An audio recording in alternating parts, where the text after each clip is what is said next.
ضيفني فيديو وانا بقلب على النت لمجدي عبد الغني، والاعلامي الاهلاوي كله طالع بيقول ان الزمالك مش هينافس خالص على السنه دي في الدوري، والزمالك هيبقى مركز ثالث ورابع، وطالع بيتكلم بكل فخر ان الزمالك هيكون بعيد، ولكن يشاء القدر وسبحان الله وسبحان مغير الاحوال. نادي الزمالك دلوقتي هو اللي راكب الدوري وهو اللي راكب الاهلي. اسمع الفيديو كده. الزمالك السنه دي هينافس على البطوله؟ لا، لن يكون منافسا قولا واحدا.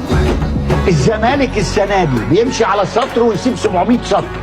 الزمالك السنه دي كان متصدر الدوري، فرط في التصدير بقى الثالث. الزمالك مش هيعمل حاجه السنه دي. اقول لك على حاجه، العب. لا ما تعملهاش ان انت العب وهكسب.